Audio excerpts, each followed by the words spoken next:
What's going on, everybody? Welcome back to another episode of Up in Flames. As always, I'm your host, Mo Murphy, VP of the Off the Ball Network and host of the Up in Flames Sports Podcast.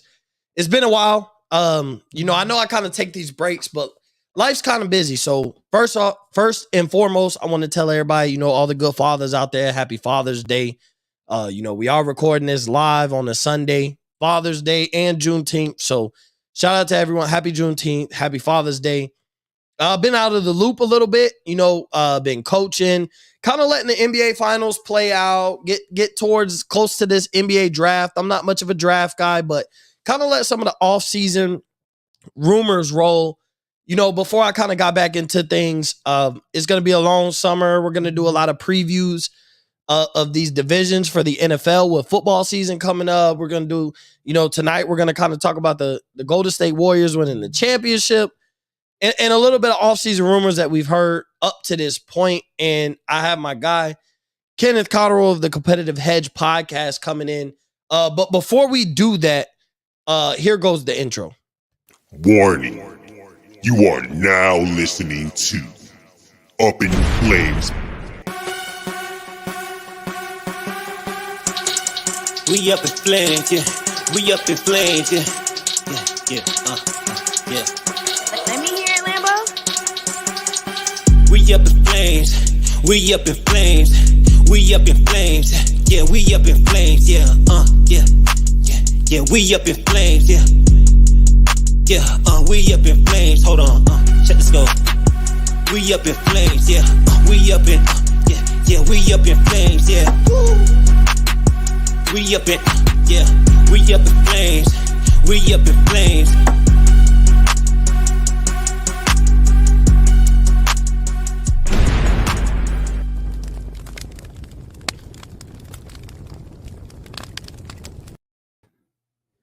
Once again, we are back here on another episode of Up in Flames. And I got my guy, Kenneth Cotterill, host of the Competitive Hedge podcast. Make sure you go follow him at Comp Hedge Pod. You see that here if you're watching this live.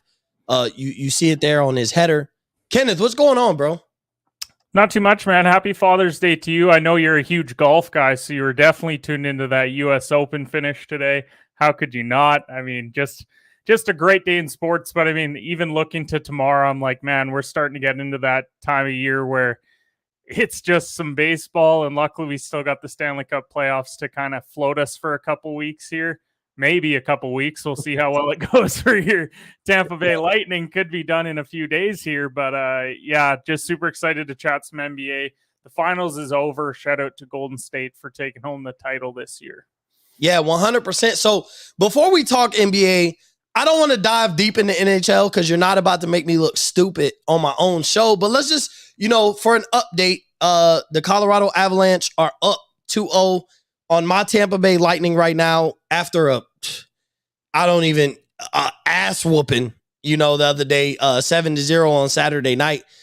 So far up to this point in the series, what are your thoughts moving forward? Colorado handled business at home, but now we're heading back to Tampa. What are kind of your thoughts at this point for the Stanley Cup?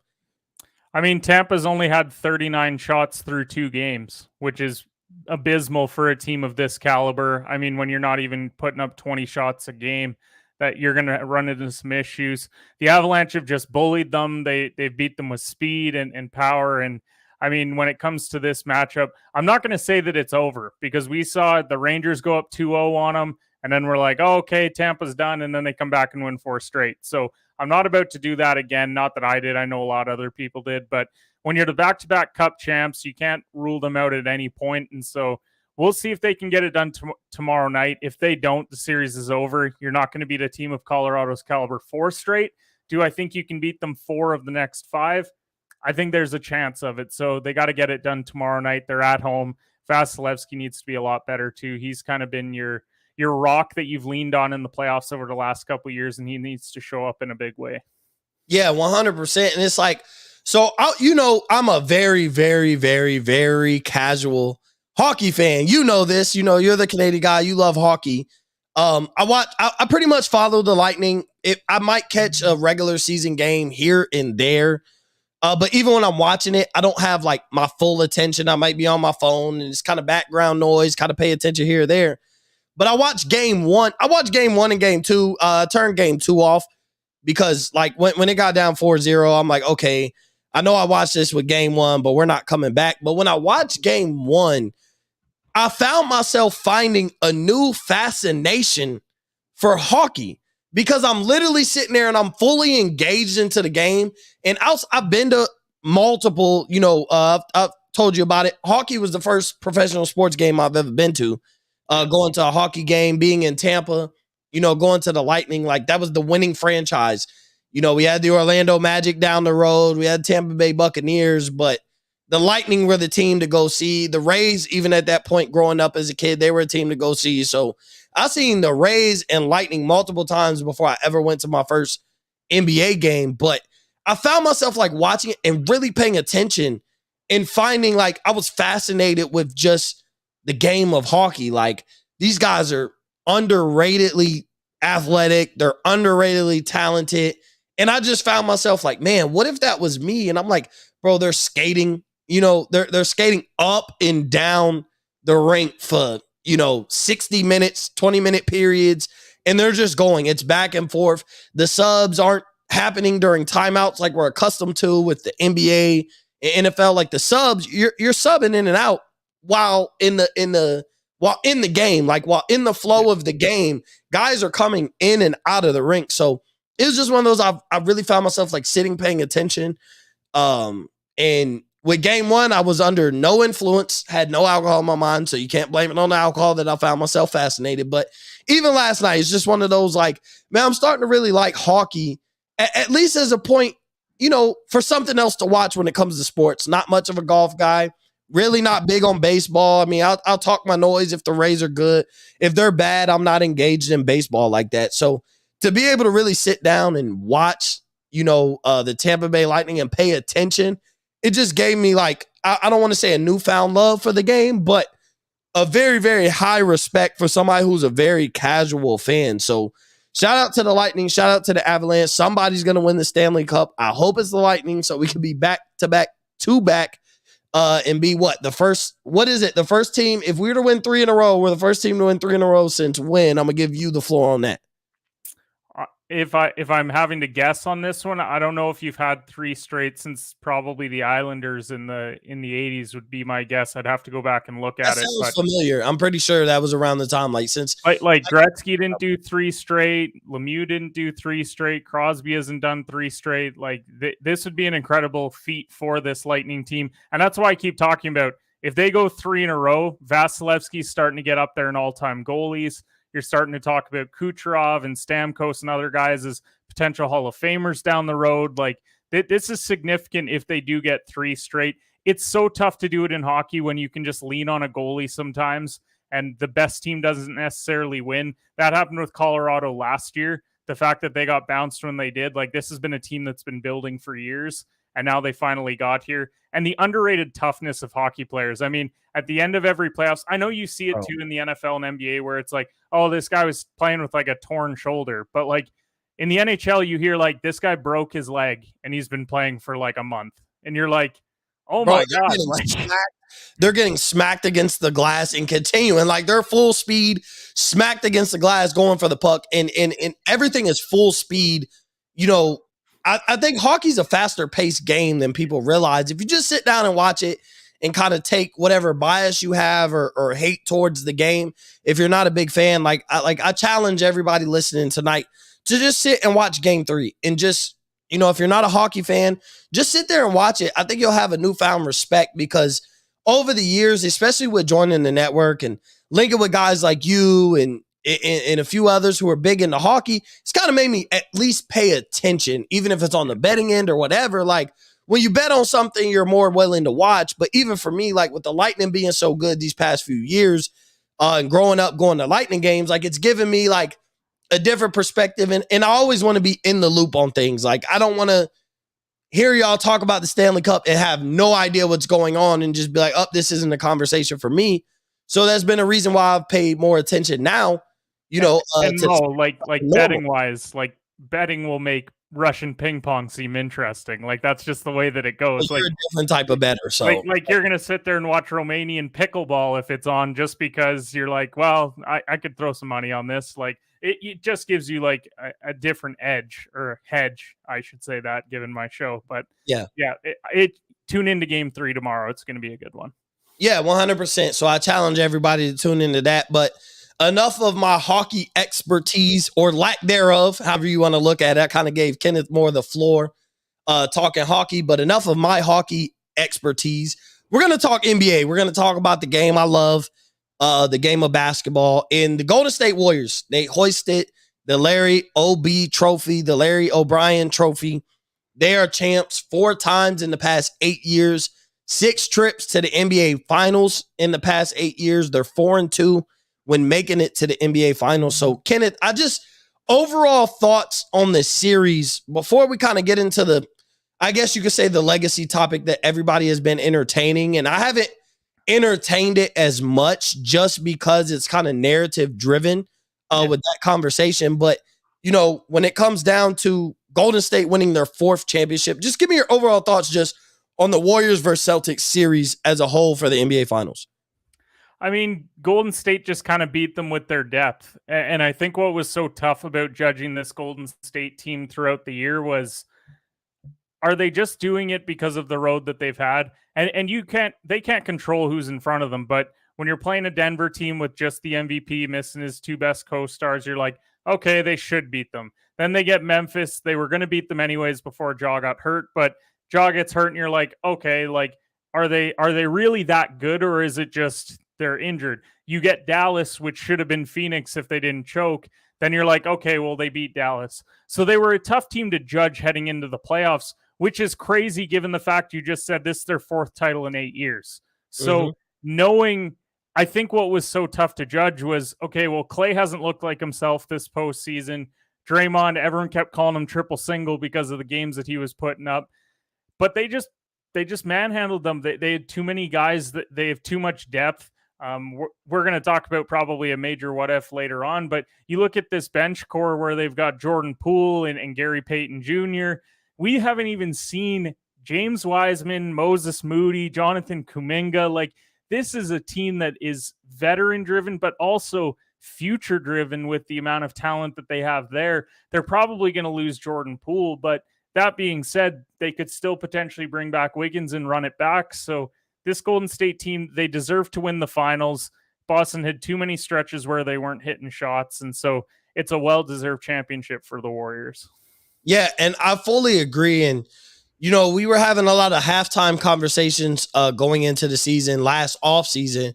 And I was very high on the Warriors. I wasn't predicting them to win the championship, but when we would talk about contenders, I was always wondering why, a lot of our guys and just people, period, in those chat rooms weren't mentioning the Warriors at least as contenders. Like, 2 teams going into the season I was very high on was the Golden State Warriors and the Chicago Bulls. One kind of failed, injuries, a lot of things happened with the Chicago Bulls, but the Golden State Warriors went on to win the championship. And, I think everybody had the hesitancy of, we don't know what Klay is going to look like when he comes back, and can Steph carry the team, and do we value Andrew Wiggins as even a good player? Is he above average? Is he average? Is he less than average? So, and nobody expected the emergence of Jordan Poole. Like, the kid has gotten better every year, but at the same time, like, did you see him being a 6th man of the year candidate? Had Klay been here all the whole time, like Jordan Poole is essentially probably win 6th man of the year. Did you see that he could basically take over games night in and night out in the regular season and step in for Klay? Like, there's a lot of factors that we didn't see. The minutes that Jonathan Kuminga gave you as a rookie throughout the regular season. We know Moses Moody was kind of balling in the G League. They kind of put him down to give him some reputable minutes. And like you said, I think that's more looking towards the future. But there were a lot of things that Golden State did and that we wouldn't have called while judging them, whether you thought they were future champions, borderline champions, or what have you, preseason. But I was still high on the Warriors. I felt like with Klay coming back, Steph, Klay, Draymond, Andrew Wiggins, I expected James Wiseman to play. Obviously, he didn't play this year, but my expectation kind of going into the season was that James Wiseman will play, but these guys are champs, and this is a dynasty. At the end of the day, like the 2 years that they didn't make the NBA Finals, we're talking about injuries. Like Steph was hurt and missed, I don't know the exact number of games, but he missed so many games and sat out one season because he had broke his hand. Klay Thompson hasn't played in the past 2 years. Draymond, one of those 2 years, last year had to basically carry the Warriors while Steph was out, and then they lost in the play-in. But the year before that, like Klay was out, they lost Kevin Durant, Steph got hurt, Draymond was in and out of the lineup, and so a lot of people thought it was over.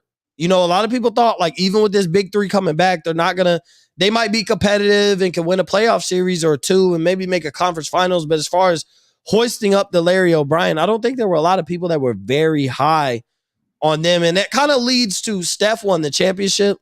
He won the finals MVP. And just to add juice on his successful season, he won the All-Star Game MVP as well. Like, that's not big for guys like you and me. We don't really care, but that's just, to sprinkle some it's a tack onto his accolade. Yeah, sprinkle some seasoning on his successful season. He was in the MVP conversation prior to him getting hurt anyways. So he had the ultimate success as an all-time great. So I'm just going to go ahead and ask the question. You don't have to give it to me 1 through 10 or whatever. Is Steph Curry a top 10 player? Has he solidified himself, in your opinion? If he wasn't already, is he a top 10 player all time, in your opinion? I think that he is, but now we're starting to get to a point when we're talking top 10 all time.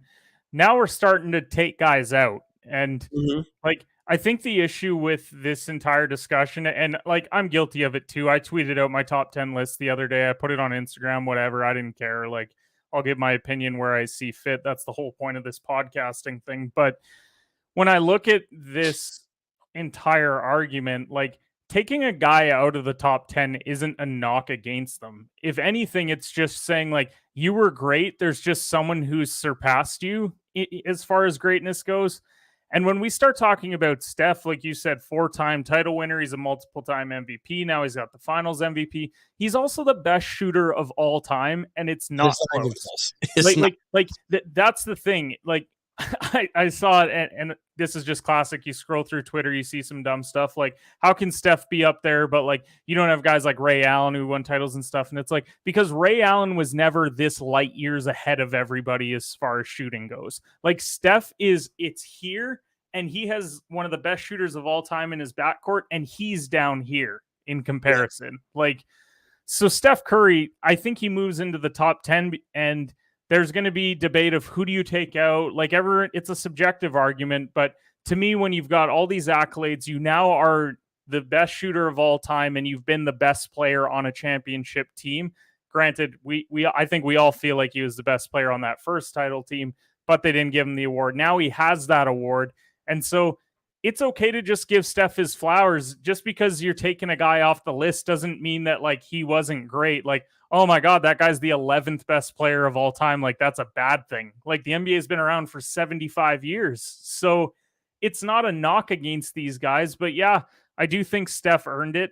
The way that he played, for me, what sold me on it was that game. I think it was game 4 where, like, team looked, or was it game 5 where team looked dead in the water? He had like 43 and 10. I think it might have been game 5. Game 5. Like, they looked like they were going to lose that game entering the fourth quarter. Like, the momentum was with Boston, and Steph put it on his back and said, no, like we're winning this game tonight.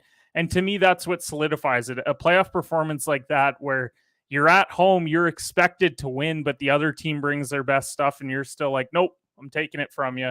So that's why I would put Steph in that top 10 category. And if you have him at 11, I'm not going to be like, wow, I can't believe you have Steph at just outside the top 10. Like, whatever, it's completely up to you. It's what you value. Some people like to value championships or dominance or whatever it is. Everyone's got a different point of view on it. So, yeah, for me, at least in my opinion, Steph's top 10. Yeah, and so the argument I've had with people, even going into this season, whether he won the championship or not, was Steph, I would say, was top 15, consensus. I think a lot of people had him top 15. heading into this season, looking to, give him reasons to climb up. But at the end of the day, like, here's how I look at it. Today, I think he's a top 10 player. But even if you don't, look at it 10 years from now, when a lot of other guys, careers close out. The former players from the 50s, 60s, 70s, 80s, 90s, and even 2000s, like, as their careers age, Steph Curry's career is going to age very well. And there's another guy who we're not going to get into, but I'm just saying, for example, 10 years from now, 15 years from now, when we talk about said player, Russell Westbrook, when you're telling your kids and you're telling these young bucks who are 14, 15, 10, 15 years from now, that the achievements that Russell Westbrook had, like, his career is going to age well, even without a championship. Like, we're talking about a 4-time, average triple-double 4 times in his career. Like, that's going to sound unbelievable. And then when kind of telling the legacy of Steph Curry, like, 4-time champion, maybe he might add another championship or two. We're not 100% sure. But even right now, if he retired today, 10 years from now, you're talking about 2-time MVP, first and only unanimous MVP, 4-time NBA champion, won a finals MVP, won an all-star game MVP, went to multiple all-star games, multiple all-NBA appearances. Like, when you start reading down the list, like, his career is going to age gracefully, and you're going to top it off with saying he changed the game forever, essentially. Like, Steph Curry and the way he played changed the game forever. And you see it with the kids nowadays. You see it with guys like Trae Young. Like, we're looking for the next Steph Curry, essentially. And we're valuing guys who are able to get their own shot and shoot the three at a deadly rate. And we're labeling these guys like, who's the next Steph Curry? The same way that, 5 years ago, we're looking for the next LeBron. At this point in time, we're looking for the next Steph Curry. Who is it? Like, those guys who could create their own shot and shoot the 3 ball at an effective rate, like, that's who we're looking at. Like, he's the next Steph Curry. So therefore, we were looking for the next Jordan. When Jordan left, we were looking for who was going to replace Magic and Bird.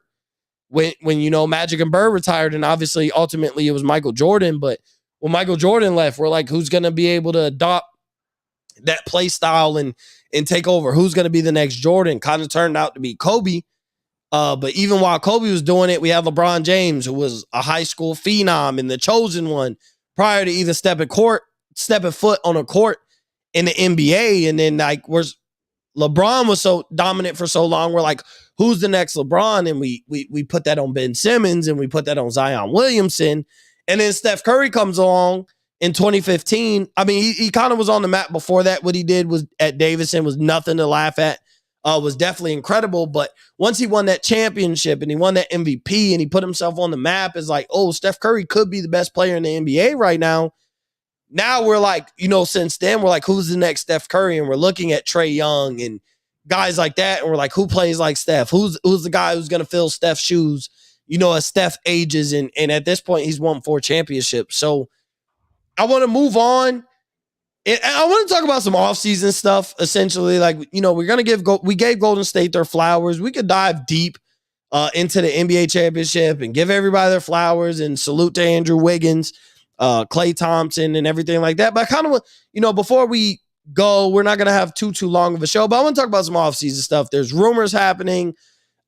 There's some rumblings about certain players are going to stay. Like, we think Zach LaVine is going to continue to be a Chicago Bull. But we've had like a new thing come up where Bradley Beal could be a Laker. We know he's kind of announced, he said in a podcast that he's made his decision, but he's not going to share his decision with the world, which therefore means Bradley Beal knows what his next move is, but the rest of the world doesn't.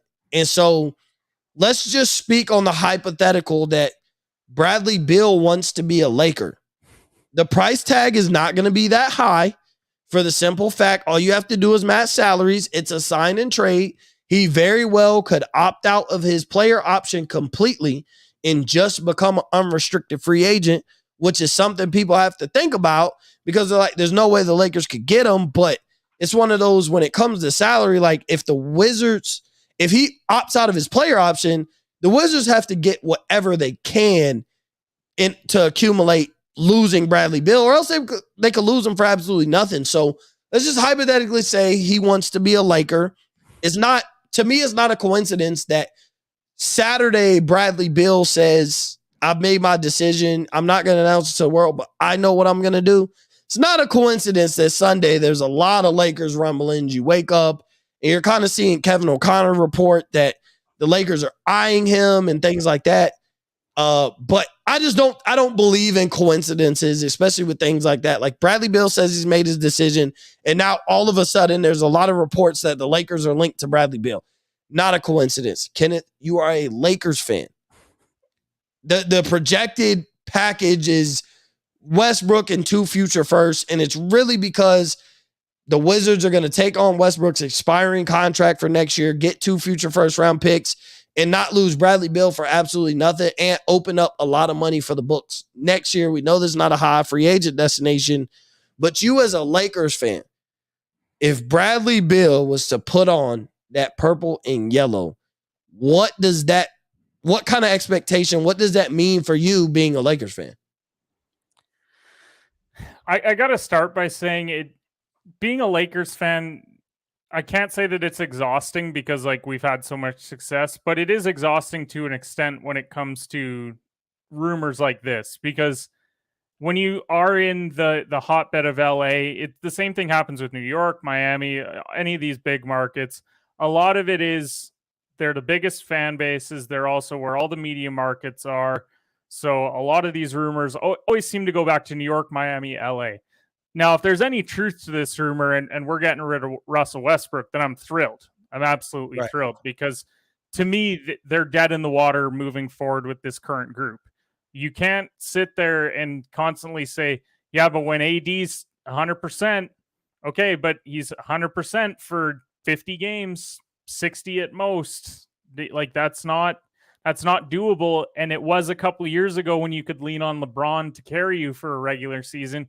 He can't do that anymore. And you also don't have as talented of a role player core as you did when you won the title. You know why you don't have that? Because you traded it all the way to the Wizards to get Russell Westbrook when you could have still had Westbrook or Kuzma and KCP and Montrezl Harrell. Well, the Harrell thing, you're probably thankful now, given his, yeah, you're thankful now given his situation. But we still don't have any perimeter defense, and that doesn't change with Bradley Beal. Now, that being said, Russ doesn't fit the system, and Beal would be far more likely to fit in a system like that, because he's just a scorer. Like, he doesn't need the ball in his hands all the time, which means that you can let LeBron do his thing and probably what he's best at, which is passing the ball. So if that's all that it takes to get Beal, then yeah, I love it.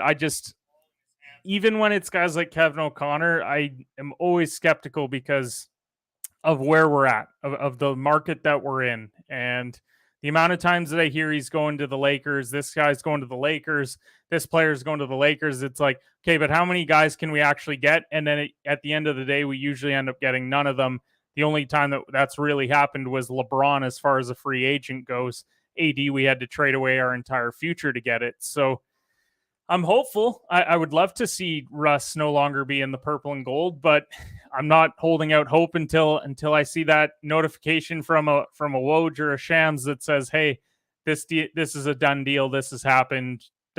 We've crossed our T's and dotted our I's, and this is who's going to be a Lakers." So maybe that's just me being a pessimistic fan after having to watch what I did all season and watching every single team drive like it was a highway to the rim. So I don't know. I hope that it happens, but I'm not holding my breath quite yet. Yeah, and of course, like, I want to see Bradley Beal in a Miami Heat uniform. You know, that's free agent number 1, or however you want to look at it. He can't opt in, but he's free agent number 1. If I'm looking at Miami to improve on their list, I would love to have Bradley Beal. But Beal makes so much sense for the Lakers for the now and the future, because, like you said, I mean, we bring up the injury history of Anthony Davis, but you look at it, and if you look at it on the positive side, it's like, if we're able to acquire Bradley Beal, not only are we good for the right now, but once LeBron retires in the next, we'll say 2 years, or leaves the Lakers after next season, depending on what happens, with his son being able to go in, we don't know that situation. LeBron's a free agent technically after next year anyway, after next season. And so you look like, well, the future is bright. If I have Bradley Beal, I have Anthony Davis. We can add a third star to that core if Anthony Davis is a healthy player. So you look at, for the right now, that big three is a contender to win a championship. I won't say a surefire lock based on injuries and LeBron only climbing up. He's heading into year 20, but they're contenders at the very least. And the future looks bright because Bradley Beal's 27 years old. So he's entering, to me, he's in his prime at this point. So for the next 4 to 5 years, we expect to get the best years of Bradley Beal. And so if he's able to do that in the Lakers uniform, then that could mean great things for the Lakers with LeBron and post LeBron. Because if you have Bradley Beal and Anthony Davis, we all know any team can afford 3 stars. The money's only going up at this point. So when LeBron leaves, you feel like even if he was to leave after next season, you can add a third star and have that core of Anthony Davis, Bradley Beal, and whoever that third star may be, adding, I would assume, in free agency. So you're building now, but you also can build for the future with two of your big three being entering their prime, being in their prime at this moment. Whether we think Anthony Davis can stay healthy or not, that's a conversation for another day. So we're 4 days, we're recording on Sunday. So we're 4 days away from the NBA draft. We're hearing a lot of rumors about teams wanting to move up. Jaden Ivey, essentially, I think the first 3 picks, I don't know if the first 3 picks as far as who goes where is a lock, but I think the first 3 players are a lock in Jabari Smith, Chet Holmgren, and Paolo Banchero. Like, I think those are the first 3 guys off the board, no matter how they go in the order of 1, 2, and 3, I think. But that's when the draft gets spicy, is at pick number 4. And there's a lot of teams, because of that assumption that those are the 3 players taken off the board. There's Jaden Ivey is kind of guy number 4.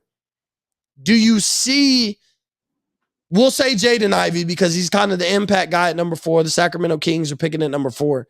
But how much do you think that 4th pick has on free agency, in a sense, like a team might sacrifice signing a certain player in free agency? And there's plenty of names as free agents, but how important is that 4th pick to the offseason this year with some of the teams that we're thinking about, that we're hearing could trade up and wanting to make that move to get Jaden Ivey? So to me, it seems like the 4th pick is very important to how shaky this offseason could get when it comes to free agency. I think it could make things a little bit shaky. I mean, if you would have asked me a month ago, is the top 3 locked in? Yes. And I thought the order was locked in. I thought it was Smith's 1, Chet's 2, and Jabari Smith's 3. As far as like a Vegas betting odds goes on that, that's completely shifted over the last week or 2. Now the odds on that have gone significantly down for Jabari going at 1. So it's like, wow, is Orlando really going to take a center at 1 when they really don't need one?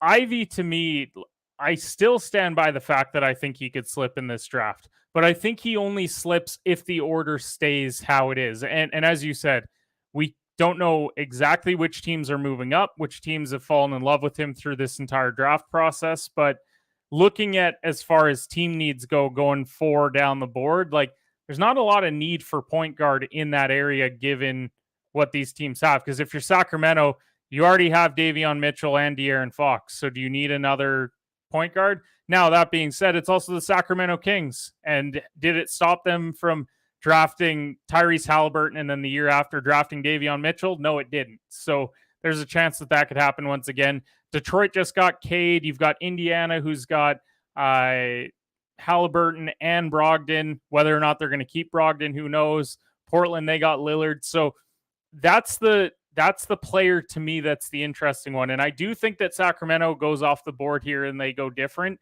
And then it throws complete and utter chaos into this entire process.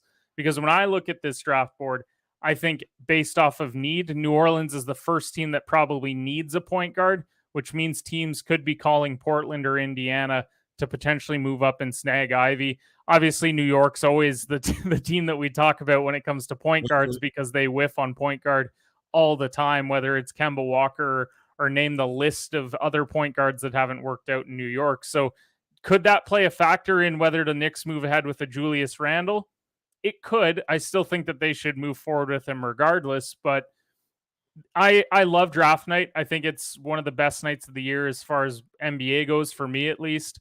I love the entire draft process. And Ivy, yeah, it's an interesting one because once you get past Ivy, then it's like a complete, like, you just have to go and look at any draft expert and they've got a completely different list. Like, I like Shaden Sharp to be like the fifth best prospect. And then I look at another board and some guy's got him at 19. And I'm like, how the hell is he that far down the board? Like, what am I missing? And so I think it's free agency might not be as impacted near the top, but I think it definitely does once you starting to get to the teens. Like, you've got teams like Charlotte. We don't know what they're doing with the Miles Bridges. You don't know what Cleveland's direction is because they have a lot of young talent and they didn't have, like, Garland played, but they didn't have Sexton for a lot of the years. So who knows what they think that they need. Atlanta's in that range, and we've been hearing rumors of Gobert heading to the Hawks. So do we see some sort of trade so that way they can go and draft somebody that they like there? I think it's going to be a fascinating draft, though. There's a lot of good players in this draft.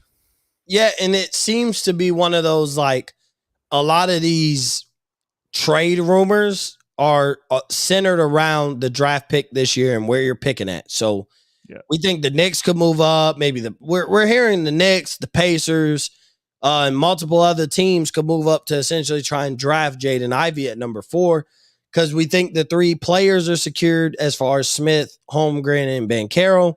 And so I think, like, the 4 pick, like you said, I mean, you nailed it. Like, if the Kings stay stagnant at 4 and pick someone else other than Jaden Ivey, then from the 5th pick on, draft night could get kind of crazy because now teams like, okay, we got to trade up to 5. We got to make these phone calls. We got to start having these trades in place over the next couple of days for all the what if scenarios if Jaden Ivey is your guy. And it kind of seems like that's the guy that people are willing to trade up for. Nobody's really trying to move to that number 1, 2, or 3 because it seems like those 1, 2, or 3 are pretty much bad teams locked in on the guy that they want to get. Whether it's Jabari Smith, Banchero, or Holmgren, I think those top 3 teams are going to get them. There's not really a package that a team will be willing to trade for a rookie like that, let alone it seemed like the draft starts with Jaden Ivey and pick number 4 with the Sacramento Kings. So there's 2 teams. There's 2 teams that should really be kept an eye on in this draft, and they're probably the 2 worst teams in the Western Conference. When you got Oklahoma City and you got Houston, who both have 3 first-round picks in this draft, especially with Houston just acquiring that pick for the Christian Wood trade. Like, does a Houston call and say, we'll give you 17 and 26 so we can move up into the top 10?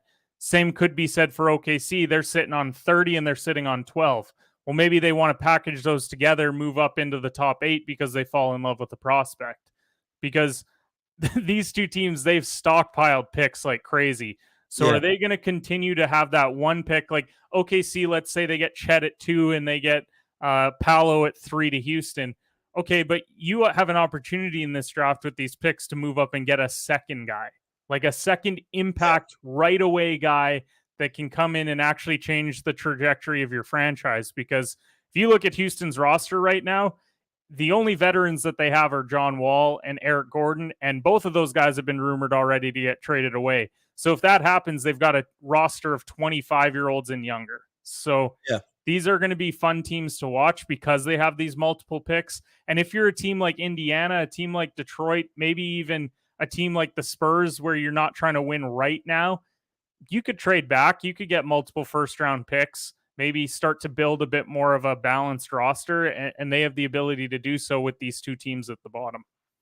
Yeah, I mean, 100%. And so with the draft coming up, like I said, I'm not a big draft guy as far as really breaking down prospects. I love watching college basketball, but as far as breaking down what these guys will bring to the NBA level, that's not my cup of tea. I more so do that with football. Talking that, I more so talk the NFL draft. I get a little more hype for the NFL draft as opposed to the NBA draft. But I know the significance and the importance of the NBA draft and what it could bring, essentially to how much it could shake up this offseason. So before we close out, I just wanted to pump out a quick show and kind of talk a little bit of NBA, give Golden State their flowers. It's been a minute, with my busy schedule and, you pumping out something pretty much every day at this point. You have a daily show with Competitive Edge. So just let everybody know where they can listen, follow you, and keep up with your show and just kind of promote yourself. Definitely. You can go follow me on all social platforms at CompEdgePod. We do live shows every morning through the week at 8:30 a.m. Eastern time. And then on the weekends, we've been slacking a little bit on the weekends, but we've got some great guests lined up over the next number of months on the weekends. We're going to start doing more NFL fantasy football stuff on the weekends because got limited schedule through the week. So you kind of just have to do your quick recap and bets you like for the day. But weekends is when I get to deep dive a little bit more. And I know this weekend recapping that NBA draft is going to be a hot topic. So definitely you're going to want to tune into that this weekend. But Mo, it's always fun having me on this show. It's always great chatting with you and stuff. So appreciate you having me on. Yeah, 100%. I appreciate you for coming on. So once again, everybody, make sure you go check out the Competitive Hedge podcast anywhere you can listen to your podcast, and make sure if you're watching this live, as you see on his header, where you can follow him on Twitter. As for myself, make sure you go check out at Up in Flames Pod on Instagram, at Mo_Cheese15 on Twitter.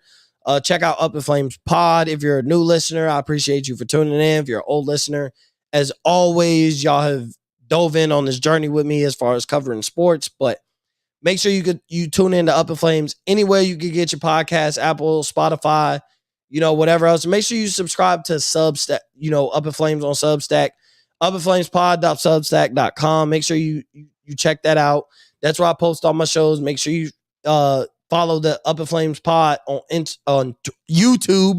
Geez, I'm slurring my words here a little bit, but make sure you follow Up in Flames Pod on YouTube as well. This show is airing on YouTube as well as everywhere else. So I appreciate everybody for tuning in. I appreciate everybody for listening. And on that note, Up in Flames is out.